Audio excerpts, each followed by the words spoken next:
ونعوذ بالله من شرور أنفسنا ومن سيئات أعمالنا.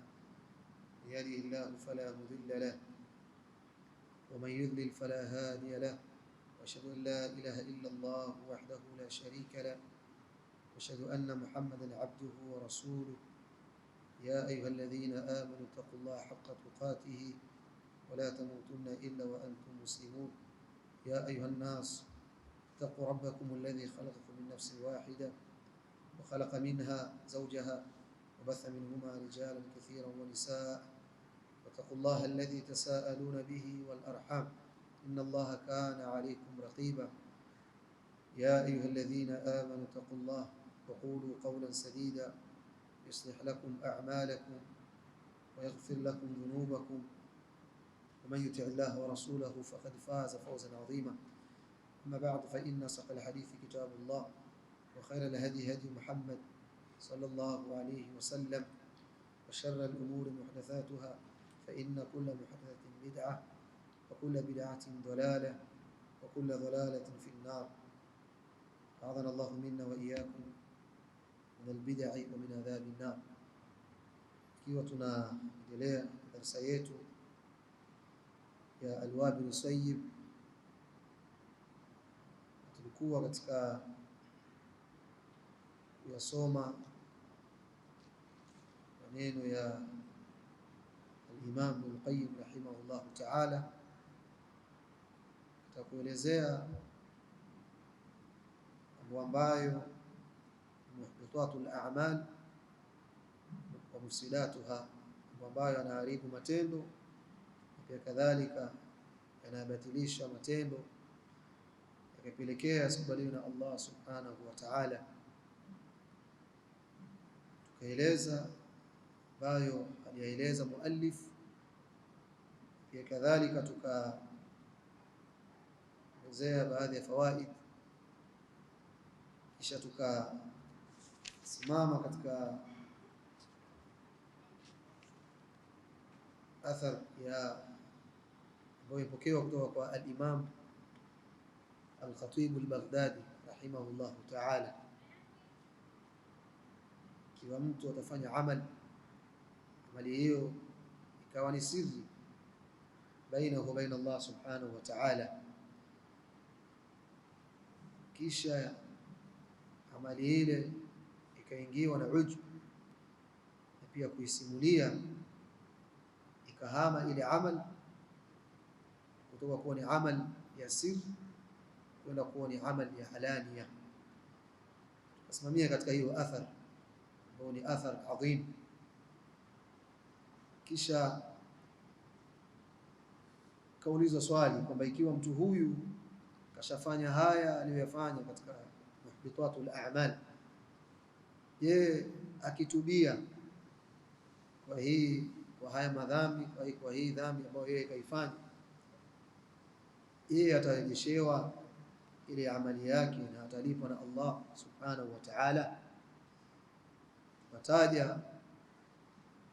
Akataja muallif kwamba ikiwa amal kaanza kuifanya ile amali yake si kwa ajili ya Allah subhanahu wa ta'ala, kuifanya amali ile si kwa ajili ya Allah jalla wa ala, sema katika kuona hali kama hii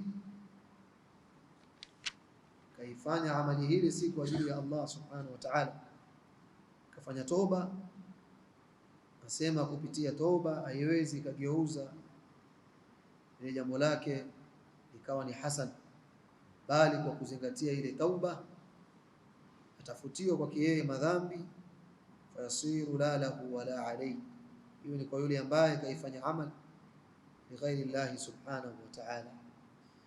Kisha mtu wa pili ni yule ambaye ameifanya amal kwa ajili ya Allah subhanahu wa ta'ala, kaanza kuswali swala zake au funga yake, pale alipoanza kufanya hiyo amal au hiyo ibada ni kwa ajili ya Allah subhanahu wa ta'ala, kisha katika akiendelea kufanya hiyo amal ikamtokea yeye ujbu, ile kibri au ria au tahadduth bihi au kuisimulia ile amal, kisha mtu huyo akafanya toba kwa Allah subhanahu wa ta'ala na na akajuta. Wakataja baadhi ya ahli ilm, nasema mtu huyu ambaye amali kaifanya kwa ajili ya Allah subhanahu wa ta'ala, kisha ikatokea ikazuka kutoka kwake yeye kujiona hiyo amali, kuna kibri au kuisimulia hiyo amali, ikiwa atatubia na akajuta, wakasema qad yaudu lahu thawabu amalihi wala yuhbituhu, kwamba huenda mtu huyu ambaye amali hii kaifanya mwanzo wa kufanya amali yake ni kwa ajili ya Allah subhanahu wa ta'ala, huenda itarejeshwa kwake yeye thawabu ya ile amali yake, na wala yuhbitu, na ile amali haitoharibika. Kwa ikiwa akafanya kwa ajili ya Allah subhanahu wa ta'ala, kisha akawa baadaye katokea kibri kwake yeye na kujiona na kuisimulia ile amali, mtu huyu akatubia na akajuta, kwamba huyu huenda Allah subhanahu wa ta'ala akamrejeshia thawabu ya ile amali yake aliyoifanya, na wala amali ile haitoharibika. Hiyo wametaja hii baadhi ya ahli ilm. Kisha wakasema baadhi annahu la yaudu ilayhi, kwamba yeye hata kama amali yake kaifanya kwa ajili ya Allah, kisha kutokea kama vile kujiona, kuwa na kibri na kuisimulia ile amali, haitorejea kwake yeye thawabu ya ile amali yake, bal yastanifu al-amal, bali ataanza upya kufanya amali, ataanza upya amali hii. Kisha kasema hii masala imejengwa katika asli, juu ya msingi ambao akapiga mfano akielezea ar-ridda, kuritadi. Akasema je, ile kule kuritadi kwa Muislamu, kwa Muislamu karitadi akaacha Uislamu akaenda kwenye dini nyingine, je, ile kuritadi tu kuanzia pale aliporitadi,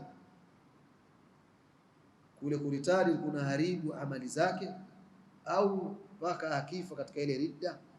Mtu karitadi akaishi, je pale kuritadi tu, aliporitadi tu kwa mimi akakufuru Uislamu akaenda katika dini nyingine sio Uislamu, je kuanzia pale aliporitadi matendo yake yashaharibika, au mpaka afe illa almautu, au mpaka afariki matendo yake yataharibika? Kwa madhali muda wa kuwa yupo hai karitadi, lakini ile matendo yake yapo katika kauli, au akiritadi tu matendo yake yameharibika? Akataja akasema wanaoshuhuri katika hii wana kauli mbili, ambazo kauli mbili hizo ni riwaya kutoka kwa al-Imam Ahmad bin Hanbal al-Shaybani radhiyallahu anhu wa rahmatullahi alayhi. Anasema kwamba tuhbatul amalu binafsiha, kwamba ile ridda huwa inaharibu matendo kwa ile ridda kama ridda, bi maana mtu akiritadi matendo yake yote yanaharibika. Muda wa kuwa ameritadi hata kama hajafa matendo yake yote yashaharibika. Sasa muda wa kuwa yeye akisilimu istana fal amal wa batala ma kana qad amila qabla al-islam, yataharibika yale ambayo alikuwa ameyafanya katika qabla al-islam, kabla ya kusilimu katika Uislamu. Baada ya kule kuritadi matendo yake yote yameharibika. Kwa akirejea katika Uislamu ataanza upya, huyo atakuwa anaanza ukurasa mpya, na yataharibika yale yote aliyofanya katika amalu salih. Hii ni kauli.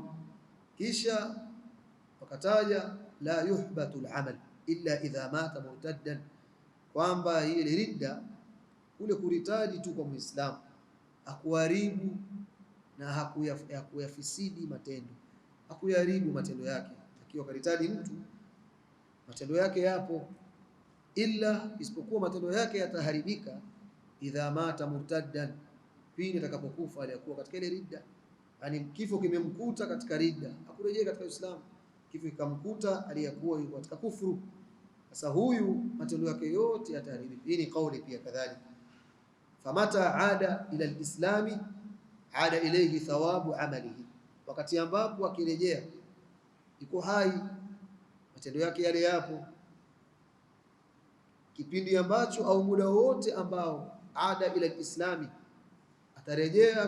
kurejea katika Uislamu, ada ilayhi thawabu amalihi, itarejea kwake yeye thawabu za matendo yake aliyofanya katika Uislamu.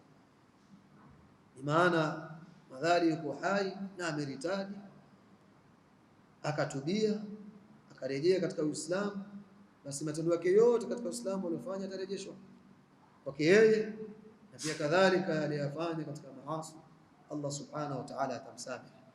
Kisha akasema wa hakadha al-abdu idha fa'ala hasana, na hivi hivi katika mfano huu katika ridda, akifanya mja jambo jema, thumma fa'ala sayyi'a tuhbituha, kisha akafanya jambo ovu, hii sayyi'a au ni jambo ovu, tuhbitu al-hasan, inalifuta jambo jema. Mtu akifanya jambo la khairi akafanya la shari, akafanya jambo jema akafanya jambo ovu, lile ovu linafuta jambo jema. Thumma taba min tilka as-sayyi'a, kisha katubia kutokamana na lile sayyi alilofanya, hal yaudu ilayhi thawabu tilka al-hasanati al-mutaqaddima, yeye itarejeshwa kwake yeye tilka al-hasana al-mutaqaddima, atarejeshewa kwake yeye lile jambo jema lililotangulia. Amefanya jambo jema kisha akafanya ovu, lile ovu likafuta jambo jema, akatubia kwa lile ovu alilofanya. Je, baada ya kutubia lile ovu Allah akamsamehe, je lile jema Allah subhanahu wa ta'ala atamrejeshia thawabu ya tilka alhasanati almutaqaddima, thawabu ya lile jambo jema alilofanya? Akasema yukharraju ala hadha al-asl, kwamba huu mfano huu wa hasana na sayyi'a unatolewa katika au unapimwa katika huu msingi wa kuritadi. Imana katika kauli, ikiwa Muislamu atafanya jambo ovu, jambo jema, kisha akafanya jambo ovu akatubia, Allah atamsamehe lile jambo ovu, na pia kadhalika Allah subhanahu wa ta'ala atamrudishia thawabu ya tilka alhasana almutaqaddima, thawabu ya lile jambo jema lililotangulia. Tunasoma hadithi, kuna hadithi sahihi inda Tirmidhi rahimahullahu ta'ala, tunaposema ittaqillah haythu ma kunta, muogope Allah popote utakapokuwepo, popote kia watu wanakuona au hawakuoni, muogope Allah jalla wa ala. Wa atbi'is sayyi'ata alhasana, nafuatisha jambo ovu, fuatisha jambo jema, tamhuha, ile jambo ovu jambo jema litafuta jambo ovu. Wa khaliqin nasa bi khuluqin hasan, na ishi au changamana na watu kwa tabia iliyokuwa nzuri. Katika kauli Allahu a'lamu rajih, kwamba mtu akifanya jambo ovu akifanya jambo jema kisha akafanya jambo ovu, ile jambo kisha akatubia kwa lile ovu, Allah atamsamehe lile jambo la ovu alilofanya. Kisha pia vile vile Allah subhanahu wa ta'ala bimannihi wa karami wa rahmatihi atamrejeshia thawabu ya lile jambo lake jema lililofanya. Kwa ndio hapo tuliposimamia katika darasa iliyopita, kwa tumerejea ili kuyakariri haya maalumati, kuyakumbushia kae vizuri sawa sawa katika mishipa yetu ya fahamu. Kisha Imam baada ya kutaja hizi aqwali akasema walam yazal fi nafsi shay'un min hadhihi almas'ala, asema walam yazal, haikuwa chakuwa, fi nafsi shay'un, katika nafsi yangu kuna kitu, anaikuwa chakuwa baada ya kuzileta hizi aqwali, kuzipitia aqwali za wanaochuoni, haikuwa chakuwa katika nafsi yake shay'un, kuna kitu katika nafsi yake, min hadhihi almas'ala, katika hii mas'ala. Kwa maana baada ya kupitia zile aqwali msema kadha na hawa wakasema kadha, hakuna bado hii walipoelezea hivi kwamba akifanya amal si kwa ajili ya Allah arejeshewe thawabu zake, tasamehewa tu thawabu zisizorejeshewa, ataanza upya amal. Akifanya kwa ajili ya Allah kisha ikatokea kwake yeye kujiona na kuisimulia ile amal kwamba wewe atarejeshewa thawabu, wengine wakasema kwamba hatarejeshewa thawabu bali ataanza upya kufanya amal. Nasema baada ya kuzipitia hizi aqwali akaona katika nafsi yake, falam yazal fi nafsi shay'un min hadhihi almas'ala, haikuwa chakuwa katika nafsi yake kuna kitu, min hadhihi almas'ala, kutokamana na mas'ala hii. Walam azal, na pia vile vile hakuwa chakuwa harisan ala sawabi fiha, kuwa ni mwenye kupupia juu ya kutafuta sawabu, juu ya kutafuta usawa katika hii mas'ala, kuipitia kuangalia zile adilla na kuipitia vizuri ili apate usawa, apate kauli ambayo ni kauli sawab, kauli ya sawa sawa.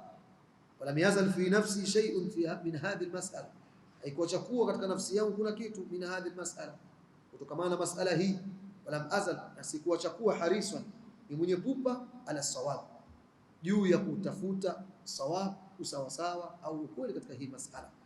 Wama raaitu ahadan, anasema sijamuona yeyote shafa fiha, ambaye ametibu katika hii masala, ambaye katibu kazungumza akwali au kataja maelezo, ambayo maelezo hayo ikawa hii masala ameizungumza kaitibu.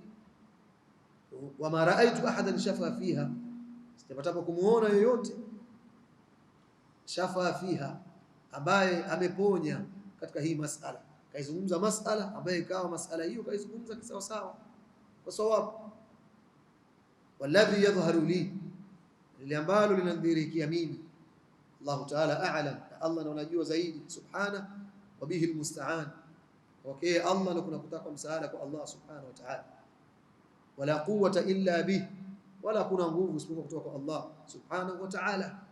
Hii anataja yeye katika kauli yake ambayo yeye anaona ni kauli rajih, asema Allah ta'ala a'lam, sababu hii katika ilmu ipo. Inawezekana mtu akasoma akafikia katika level ya ijtihad, akajitahidi katika jambo, akapitia aqwal, akasoma zile aqwal, akasema walakin arrajih indi, imma akachagua au akataja kauli yake yeye kupitia kuangalia dalili zile. Warrajih indi wallahu a'lam, kauli hii akasema walladhi yadhharu li, ile ambalo linalidhihirikia mimi, wallahu ta'ala a'lam, Allah subhanahu wa ta'ala ndiye anamjuzi zaidi. Wa bihi almusta'an, okay, Allah kunataka msaada, la quwwata illa bihi, na hakuna nguvu isipokuwa kwa Allah. Anna alhasanat, ya kwamba alhasanat, mambo ya khairi, wasayiat, na maovu, tatadafa'u wa tataqabal, haya mambo ya haya mema na maovu, tatadafa, huwa yanasukumana haya, na pia kadhalika tataqabal, na pia yanakabiliana. Bimaana katika baina alhasanat wasayiat kuna kupambana, kushindana, kukabiliana baina ya hasanat na sayiat.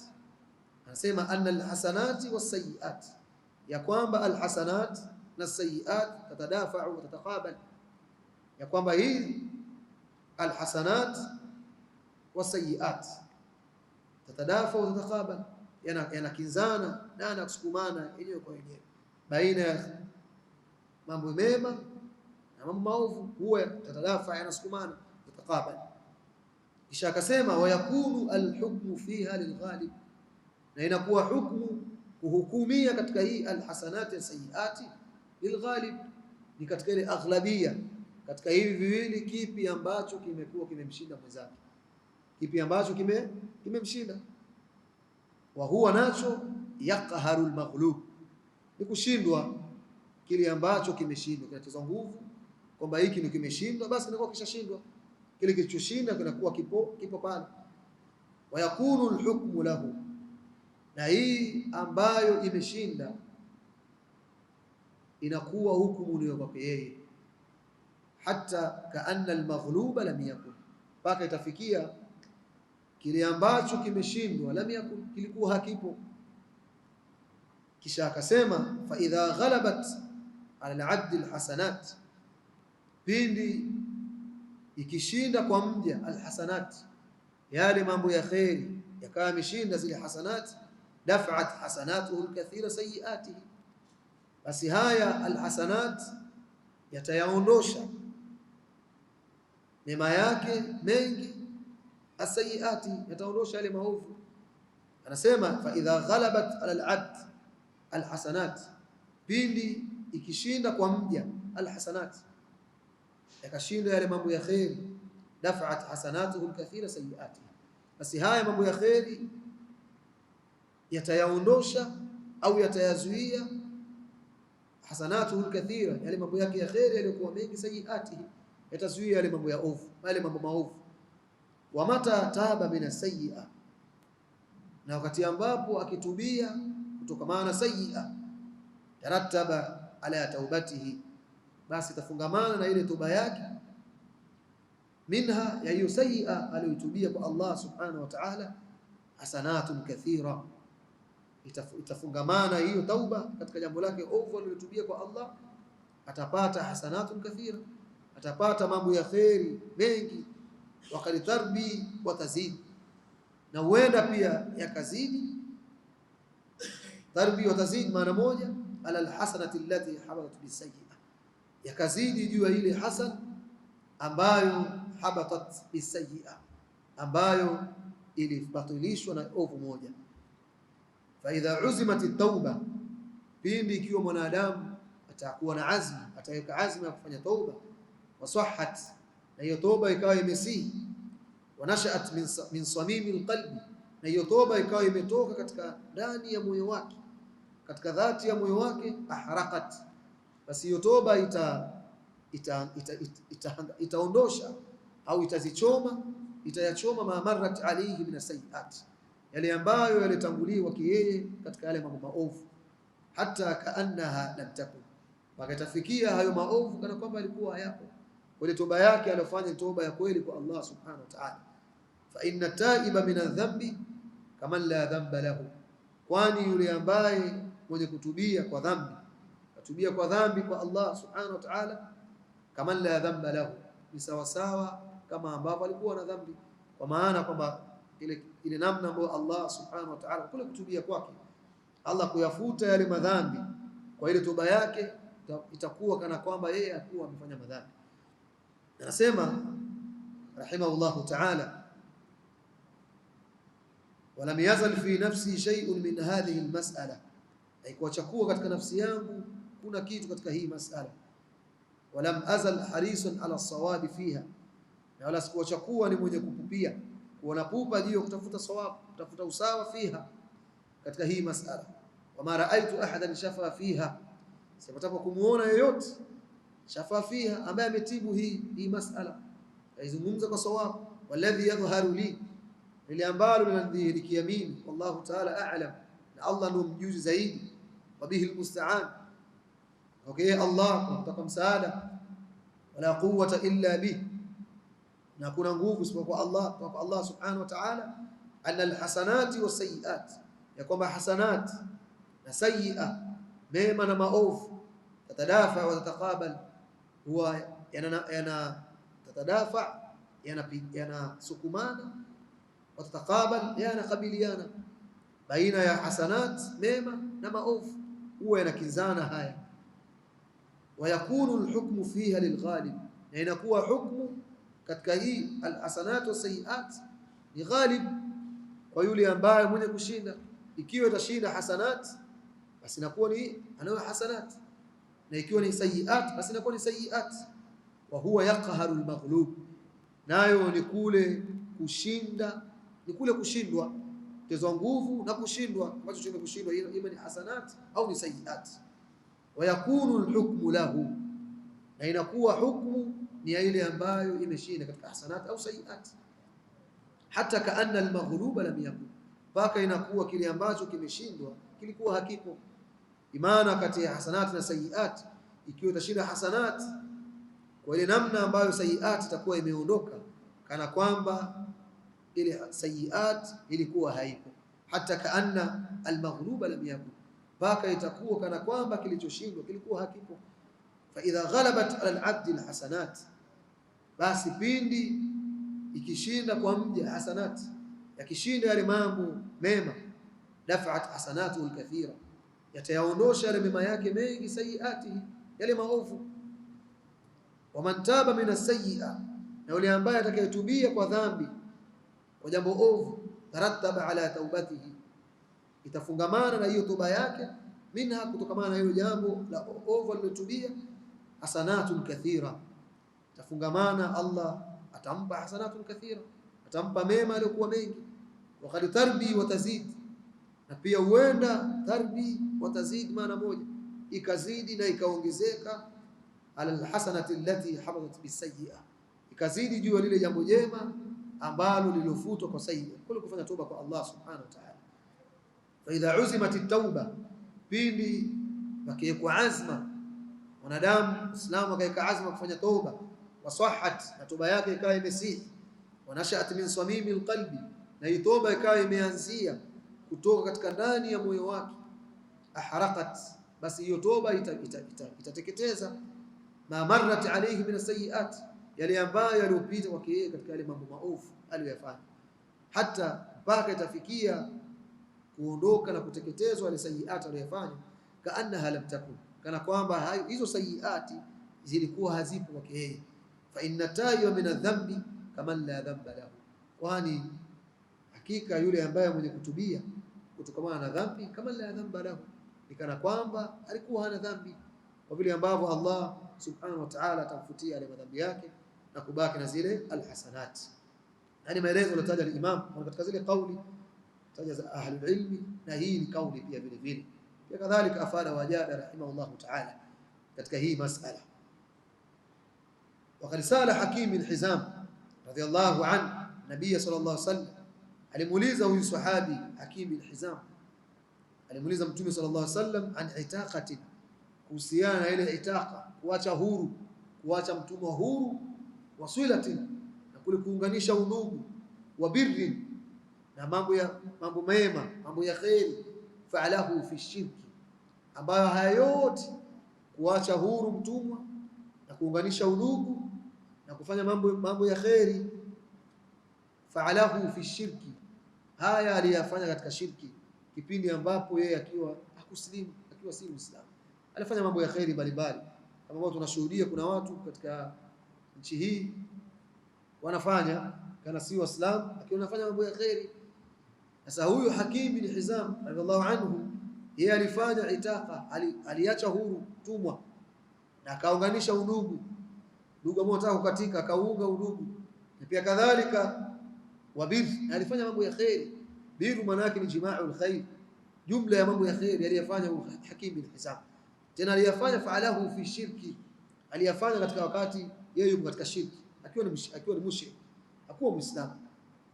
Alimuuliza Mtume alayhi salatu wassalam, hal yuthabu alayhi, yeye haya atapata thawabu kwake yeye, Allah atampa thawabu?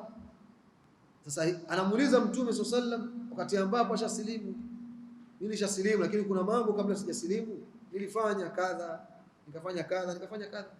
Je, baada ya kusilimu, je, zile thawabu itaingia, Allah atakuja kutaingia nazo katika Uislamu, au madhari tu kwa sababu nilifanya katika shirki, basi sitolipwa na Allah, sitopata thawabu?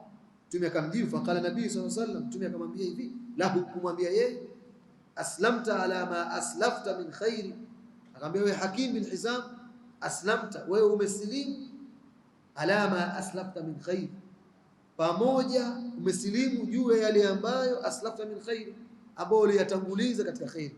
Kwa baada ya kusilimu, yale ambayo uliyatanguliza kabla ya wewe kusilimu katika khairat, pia yale vile vile Allah akuletea, na yale ambao ulifanya katika maasi Allah kayasamehe.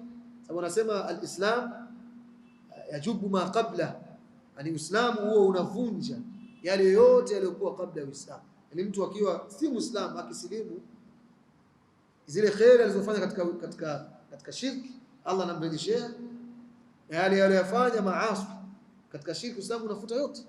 Kwa Mtume akamwambia, aslamta, umesilimu, ala ma aslafta min khairi, juu ya yale ambayo uliyatanguliza katika khairi. Kwa Allah akamkutanisha nayo Allah subhanahu wa ta'ala. Akasema al-Imam, fahadha yaqtadhi, anasema hii hadithi inapelekea anna al-islama, ya kwamba Uislamu aada alayhi thawaba tilka al-hasanat, kwamba Uislamu umemrejeshia yeye thawabu tilka alhasanat, thawabu ya yale mambo ya khairi, allati kanat batila bishirki, ambayo yalikuwa ni batili kwa shirki.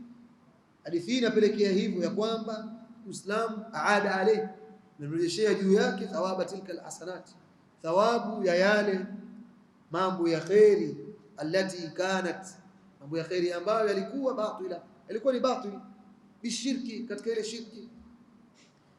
Falamma taba min ash-shirki, kipindi ambapo alitubia yeye kutoka katika ile shirki, ada ilayhi thawabu hasanatihi almutaqaddima, alirejeshea kwake yeye thawabu hasanatihi almutaqaddima, thawabu ya yale matendo yake ya khairi aliyofanya katika hali ya shirki.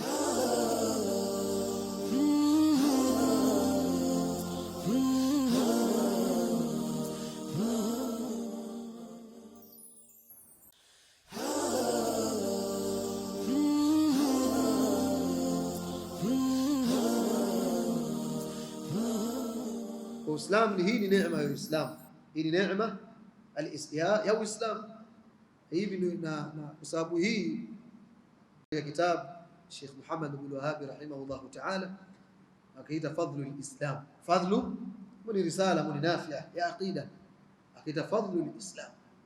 Islam hii ni katika miongoni mwa fadla ya dini hii ya haki, dini hii tukufu ya Islam. Nasema fahadha yaqtadhi, na hadithi hii inapelekea au yafahamisha anna al-islam, ya kwamba Uislamu aada alayhi, umemrejeshea kwake yeye thawaba tilka al-hasanat, thawabu ya yale mambo ya khairi, allati, mambo ya khairi ambayo kanat batila bishirki, yalikuwa ni batil kwa sababu ya ile shirki alikuwa yuko nayo yeye. Falamma taba, kipindi alikutubia kwa Allah subhanahu wa ta'ala, mina shirki, kutoka katika ile shirki, ada ilayhi thawabu hasanati al-mutaqaddima, Allah subhanahu wa ta'ala alimrejeshea yeye thawabu hasanatihi al-mutaqaddima, thawabu ya yale matendo yake aliyofanya ya khairi ambayo yaliyotangulia. Taishi hapo, kidogo utaeleza lile swali aliuliza ndugu yetu Abdul Majid, tulitaja katika zile muhbitatul a'mal, ikuwa ile amal wa kaunu al-amal غير مقيد باتباع السنه ايضا موجب, inawajibisha pia vile vile mujibu likaunihi batila, kwamba kuwa ile amal ikawa haijadhibitiwa ile amal kwa kufuata sunna ya Mtume Muhammad sallallahu alaihi wasallam, inapelekea pia ile amal kuwa ni batil. Nasema katika hii ile kuidhibiti sunna, tukataja kwamba inawezekana mtu tukasema kafanya bid'a imma kwa ile kaifia, au pia kadhalika kwa ile idadi, au pia kadhalika kwa sababu. Sasa Sheikh Ibn Uthaymeen rahimahullah ta'ala alipokuwa akisherehesha hadithi ya Aisha, ummul mu'minin radhiyallahu anha, Mtume anasema alayhi salatu wassalam, man ahdatha fi amrina hadha ma laysa minhu fa huwa raddu. Sasa akaeleza katika, baada ya kusherehesha hadithi hii, katika fawaid ya hii hadithi, ni fawaid ya hadha alhadith, akaeleza kisha walikuwa ni katika jumla ya faida ya kwanza, akasema waliyu'lam anna almutaba'ata, na ifahamike ya kwamba mutaba'atu rasul, kufuata Mtume sallallahu alaihi wasallam, la tatahaqqaqu illa idha kana al-amal, hakutohakikika isipokuwa kutahakikika kwamba huyu anafuata Mtume sallam pindi ikiwa amal muwafiqan lisharia, hiyo amali hiyo anaifanya miafikiana na sharia, fi sittati umuri, katika mambo sita. Kama mtu akifanya amal sema huyu ameuhakiki ule mutabaa, kafikiana sharia katika mambo sita. Jambo la kwanza sababu ya kuifanya ile amal, wa jinsu, ya pili jinsu wa qadru, na kile idadi yake, wa kaifiyatuhu wa zamanuhu wa makanuhu, na sehemu yake. Haya mambo sita kwa kikamilika haya katika amal, kwamba huyu sasa muwafaqa lisharia, amefikiana sheria. Ya kwanza sababu, ya pili jinsu, ile jinsi namna, wa qadruhu, na kile kiwango chake idadi yake, wa kaifiyatuhu, na ile namna yake, wa zamanuhu, na ule wakati wake, wa makanuhu, na ile sehemu yake. Akasema fa idha lam yuwafiq ash-sharia fi hadhihi al-umuri sita fa huwa batil mardud, ikiwa haikuwafikiana na sheria hiyo amal kwa haya mambo sita, fa huwa batil mardud, basi amali hiyo ni batil, ni yenye kurejeshwa. Li'annahu ihdath fi dini Allah ma laysa minhu, sababu hii kufanya kuleta uzushi katika dini ya Allah subhanahu wa ta'ala, ma laysa minhu, yale ambayo hayako katika dini. Akaanza kueleza hii ya kwanza, asema awalan an yakuna al-amal muwafiqan lisharia fi sababihi, ni kuwa amal anayoifanya hiyo imeafikiana na sheria, fi sababihi, katika sababu ya hiyo amal, yani fi sababi al-amal. Wadhālika, mfano amal hiyo imeafikiana na sheria katika sababu, li an yaf'ala al-insanu ibada, ni kufanya mfano ni kufanya mwanadamu ibada lisababin, kufanya hiyo ibada kwa ile sababu, lam yaj'aluhu Allah ta'ala sababa, Allah akuifanya kuwa ni sababu.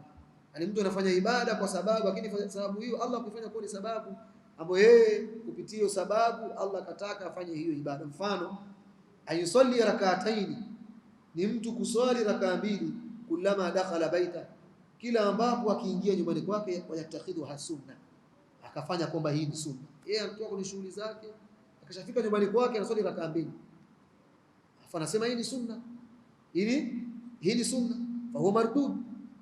Hii ni mardud, Allah akubali amali hii. Yeye kafanya kwamba mimi sababu tu, madhali nimetoka kwenye shughuli zangu, nafika nyumbani najiwekea hivi, shafika mimi nitakuwa naswali rakaa mbili, anafanya kuwa hizi ni sunna. Anasema fa mardud ma anna salat asluha mashru', pamoja na kuwa swala asili yake ni sheria, lakini kwa sababu hii ikawa ni mardud. Lakini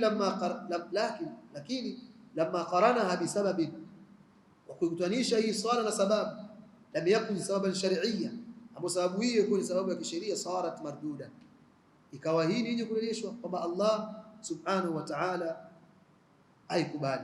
Mfano mwingine Sheikh anasema lau anna ahadan, lau yoyote ahdatha eidan, akazua idi lintisari almuslimina fi badri, fa innahu yaruddu alayhi, akaanisha sikukuu. Sema tunaanisha sikukuu, siku ya kufurahi kwa sababu ya Waislamu walinusuriwa katika vita vya Badri. Sababu ni nini?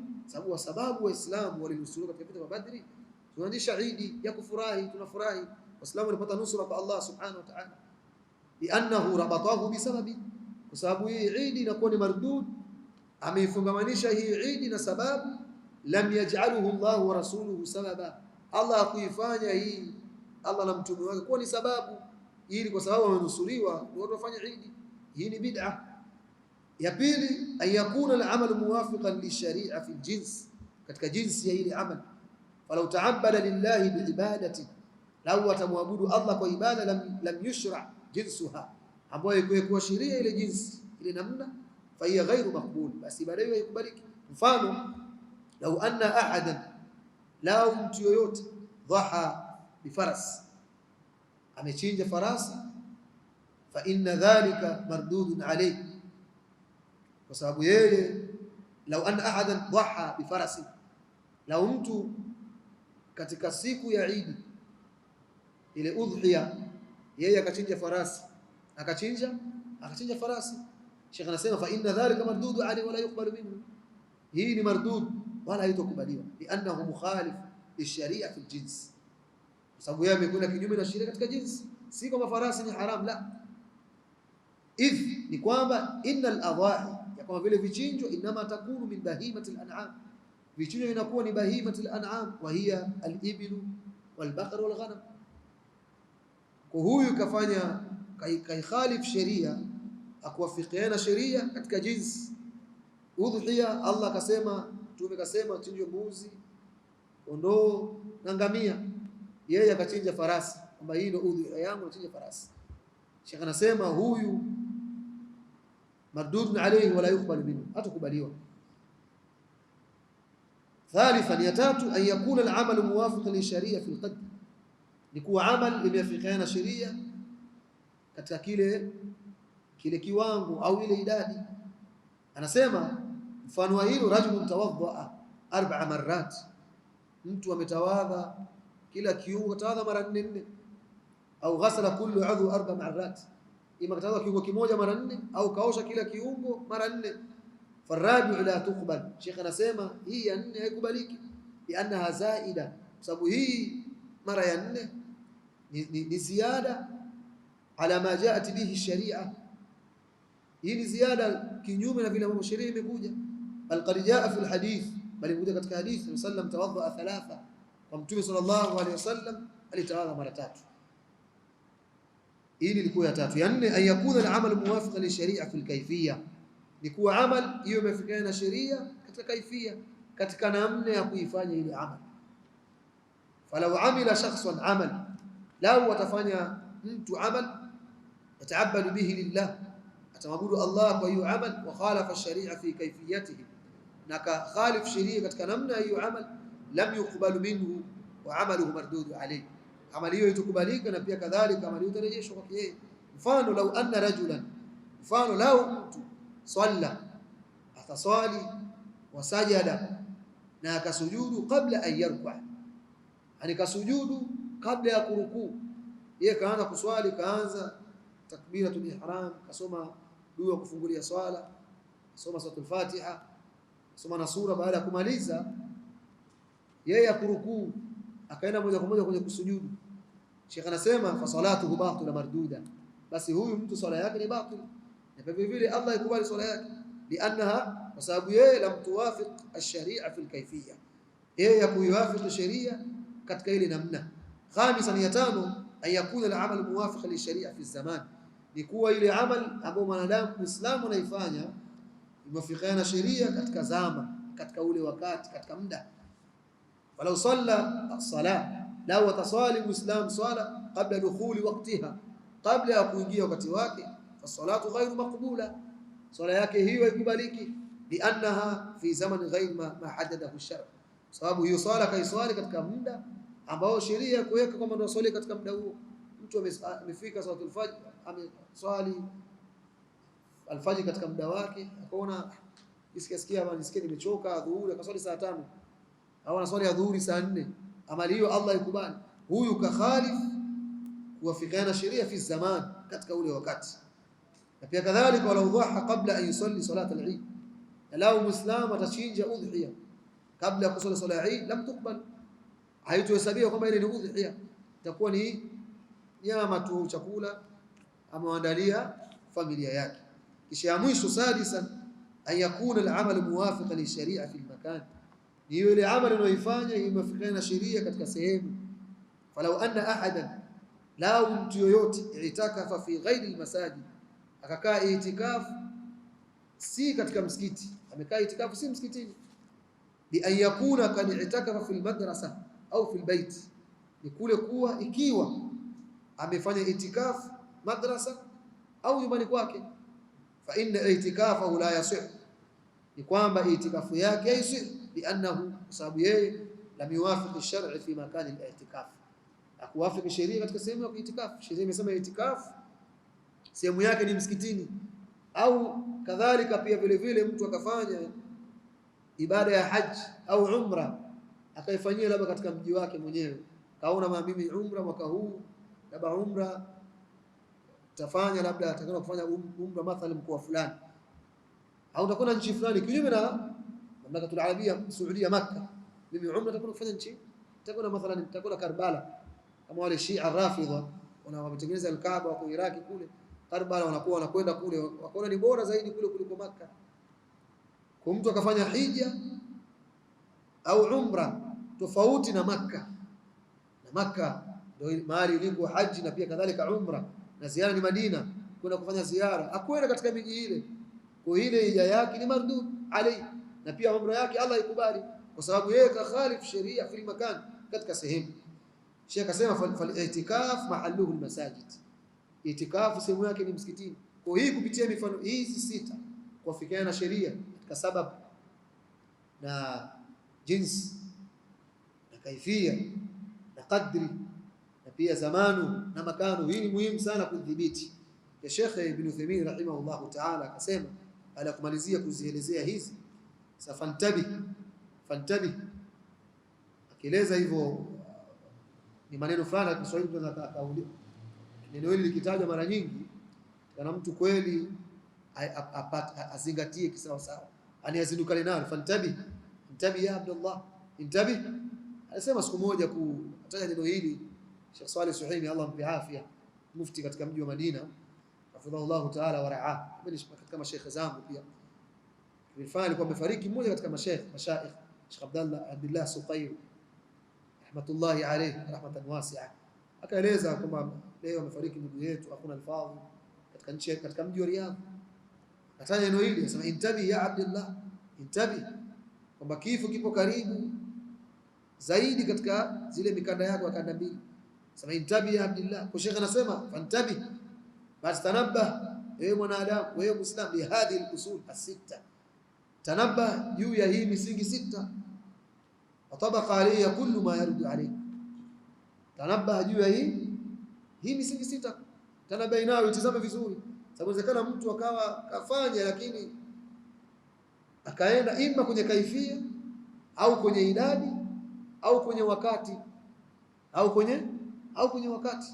Kwa hii ni zile sita moja nimwambia Majid kwamba Sheikh anasema waliyulama anna mutaba'atu rasul, tulitaja kule kwamba kaunu al-amal ghayr muqayyad biittiba'i sunna aidan mujib likaunihi batila. Hii ndio mutaba'atu rasul la tatahaqqaq, kwamba mimi namfuata mtume, akuhakiki kumfuata mtume illa idha kana al-amal, kutahakikika kwamba huyo anamfuata mtume pindi ikiwa ile amal muwafiqan lisharia, imefikiana na sheria, fi umuri sita, juu ya mambo sita: sababuhu, ile amal, wa jinsuhu, wa qadruhu, wa kayfiyatuhu, wa zamanuhu, wa makanuhu. Hadha wallahu a'lam.